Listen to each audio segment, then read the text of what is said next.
Hi everyone, I'm here to talk about some more empties. So we've got, first of all, Sisley. This is their Eau Florale, which in French means floral water. This is a floral spray mist, a combination of extracts of rose, cornflower, and witch hazel to soothe, soften, and refresh skin for immediate comfort, and it's alcohol free.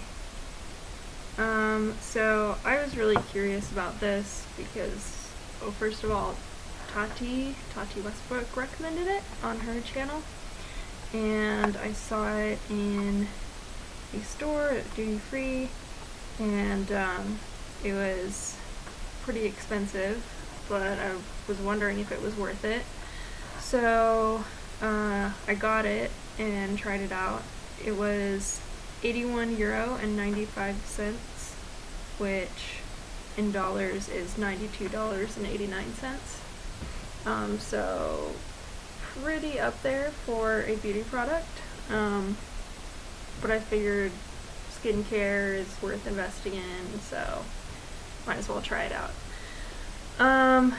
So my main test was counting how many uses I got out of it and then dividing that by the price to see how many dollars it was per use, and then trying it under makeup as like a mist before bed for extra moisturization, and also on top of makeup to see if it works well as maybe a setting spray or extra hydration over makeup.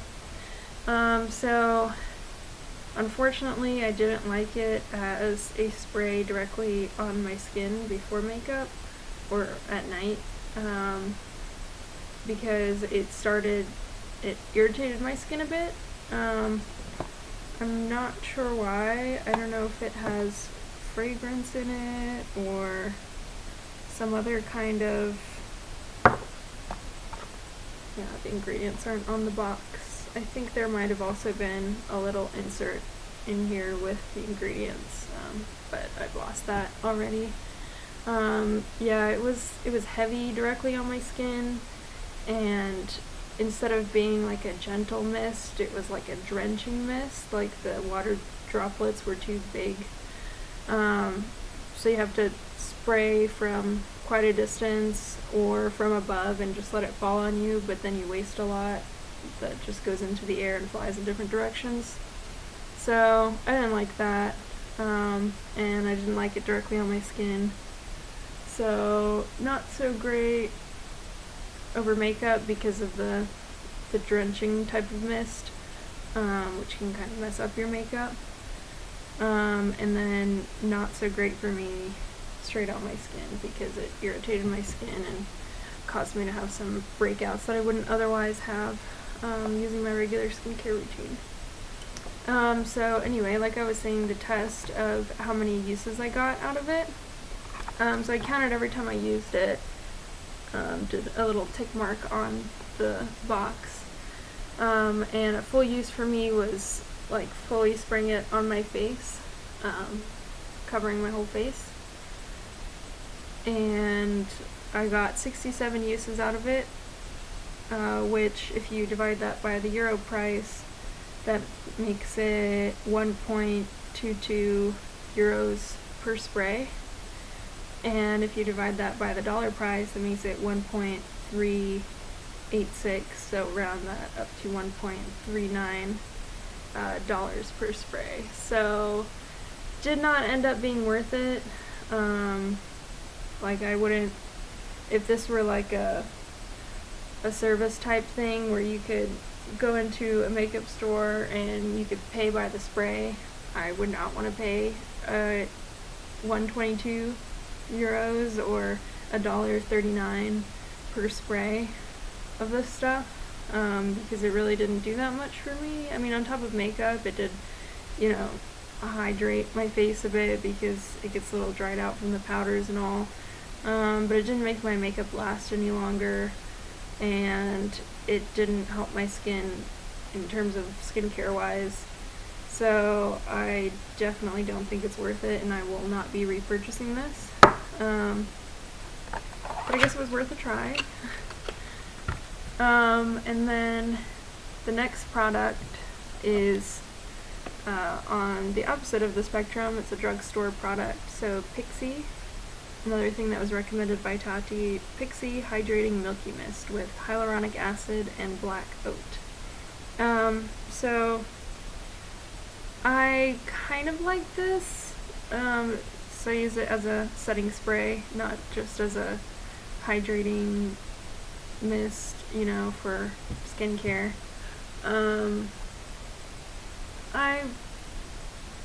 I guess it might have made my makeup last a little longer, but I mean, my makeup already lasts a really long time, and I don't need to wear makeup for over 24 hours really, because that's not good for my skin. So I don't know if it set everything in place any better than any other setting sprays I've used. My favorite is the Urban Decay All Nighter. The problem that I had with this one was, I know it's supposed to be hydrating and it has hyaluronic acid in it, but it actually dried out my skin. Like, what I mean by that is, when I used it as a setting spray, it had like a mattifying effect and would dry out my skin rather than hydrating it. So that did the opposite of what I was hoping that it would do, because like I said, with the powders, that usually dries out my skin quite a bit already, so I don't need something even more mattifying. So that was strange to get that effect from this when it's meant to be hydrating. And then another issue I had with this was the spray. So instead of, like, I know Tati said it was a really nice mist, and I guess it is if you spray it from above and let it mist down, but the way it sprays is it kind of sprays out. So if you were to like spray on your face, it would hit it in like a line rather than like a big mist that would cover your whole face. So that, I don't know, that kind of bothered me too, is that it sprayed in like a line, so I had to do like this type of thing to try to cover my whole face with it, and ended up using a lot more than I wanted to at once, and just to have that mattifying effect. So I was not a fan of that. Next item is another thing that was recommended by Tati that I don't like.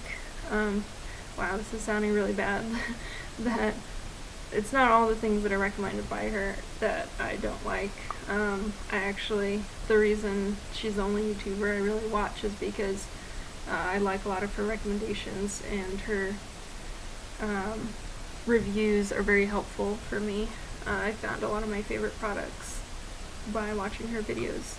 But one that I didn't like was this Urban Decay eyeshadow primer potion. Anti-aging, it's the anti-aging one. I actually didn't see much of a difference between this and, say, like the Wet n Wild Photo Focus, which she also recommended, and I actually like that one, and the Revlon, I think it's like Photo Ready or something like that. It comes in one of those pens, kind of like the Touche Eclat from, or is it YSL? The ones where you, well, I guess for the Revlon one, you'll twist it up and it'll click and come out in the brush. That one I actually really like a lot. But yeah, this one, Urban Decay, I don't know, it didn't really do any much more than those drugstore products, so yeah, I wouldn't spend more money than I have to on something that doesn't work as well. And also it kind of like irritated my eyes a little bit.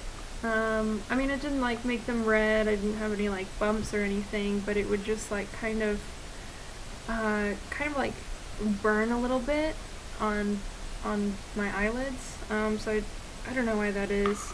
It wasn't very strong, it was just not something that I enjoyed, so I won't be buying that again either.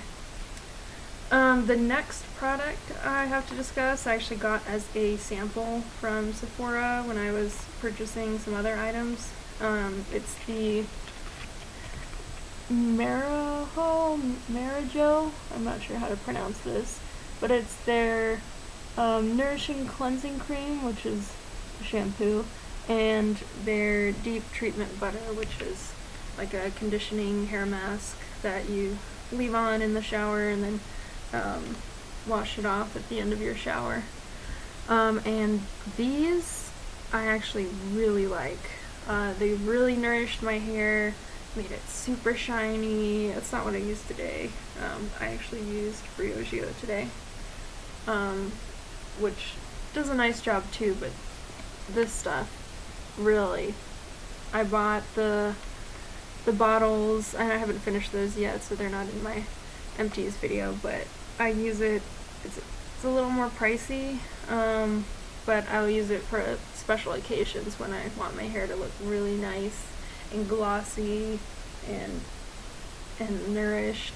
So I'd say this is one of my favorite hair products, so I'm glad I got that sample.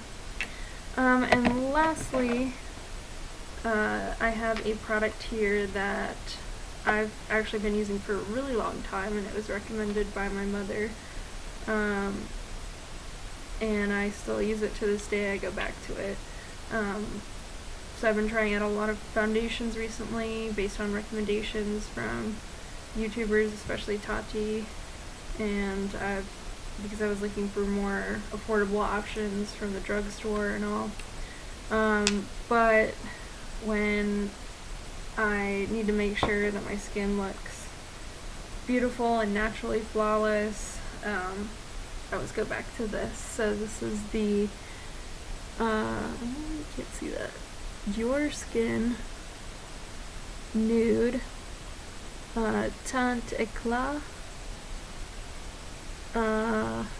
Says Teint Eclat Effet pour Nu. So nude skin glowing makeup with sunscreen, and it has SPF 15, which I realize is not really what you're looking for, but at least it's got a little something in there. Yeah, it's not 30 SPF, but that can also make you break out from what I hear, so I don't know, I don't go out in the sun that much, especially in the winter, so yeah, what else does it say on here? You get 1 fluid ounce. I use the 010. I think that's the lightest. Yeah, it's the lightest one that they have. And it's my favorite. It's my favorite foundation. I also like the YSL All Hours that Tati recommended, and I've been trying out a few drugstore ones that she recommended as well, and those have been pretty good, like the Milani and a couple of Maybelline ones. But I'm still trying those out, so we'll see. But these, I actually have 2 of these empty recently, because I didn't realize that I already had one open, and went and bought another one and then finished it, and then realized that I needed to finish this one too, so yeah, so I really like this one. So that's all I've got. Oh, I guess I should tell you the coverage. I'd say this is medium coverage. It's not totally full coverage. I'd say it has more of a dewy finish. It just makes your skin look very airbrushed and naturally beautiful. Yeah, the coverage is good enough to cover up all of my issues on my skin, and I like how natural and beautiful it looks. So that's all I've got for today. I'll come back with more later, but I just wanted to share that with you all. Anyway, see you later.